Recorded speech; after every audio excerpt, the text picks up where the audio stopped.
இந்த அரிசி எல்லாம் மனுஷன் தும்பாங்களா? அது பொங்க வைக்கிறதுக்கு தோதுவான அரிசி பாருங்க எப்படி இருக்குன்னு பாருங்க அரிசி. இந்த பொண்ணு பேசுறத பாருங்க. சொல்லுவாங்க மண்டைய மறைச்ச உனக்கு ஏமா கொண்டைய மறைக்க தெரியலம்பாங்க.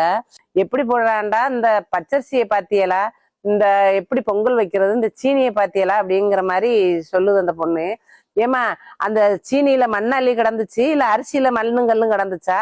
சரிம்மா அது ரெண்டுமே வேஸ்டா போயிடுச்சுன்னு வை. இந்த சேலை உடுத்த மாட்டா ரைட்டு, நீ பட்டு புடவை உடுத்துற பொண்ணு 3000 ரூபாய் ஏமா காட்டல? அதை பாத்தியா கரையை அரிச்சிருக்குதா இல்ல நல்ல நோட்டா இருக்குதாண்டு?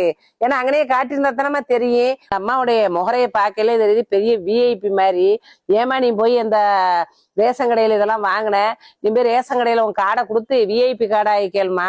ஆனா எத்தனையோ ஏழை எளியதுகள்லாம் இருக்கு, அதுக வாங்கி சாப்பிடும், அதுக வாங்கி பொங்கல் வைக்கும்.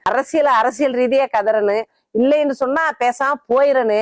இன்னைக்கு பாருங்க சிஎம் ஒரு லேப்டாப் கொடுத்தாரு, அதை எடுத்து ஒரு பெவிக்காலோ ஏதோ வச்சு அழிச்சு அதுல வேற படத்தை ஒட்டுறாங்க. இதெல்லாம் அசிங்கமான அரசியல். இதெல்லாம் நினைக்க போனா அருவருப்பா இருக்குது. ஏயா அழிச்சு ஒட்டுனியே, உங்க அப்பன் அத்தா படத்தையாவது ஒட்டக்கூடாது? அன்னையும் பிதாவும் முன்னறி தெய்வமாங்க, அவங்க படத்தை ஒட்டி நான் அந்த மாதிரி சிஎம் படம் ஒட்டுக்கிறல. இன்னைக்கு எங்க அப்பன் அத்தா படத்தை ஒட்டிக்கிட்டான்னா ஒரு லாஜிக் இருக்குது. அதை விட்டுவிட்டு எந்த அப்பன் படத்தை ஒட்டி காட்டிக்கிட்டு எதுல சோசியல் மீடியால ஓடுறவங்களுக்கு எல்லாம் வெக்கமா இல்லையா? சி நாடு. ஆனா நல்லா தெரியுது எங்கேயோ நாசமா போறதுக்கு போய்கிட்டு இருக்கு, அது மட்டும் நல்லா தெரியுது.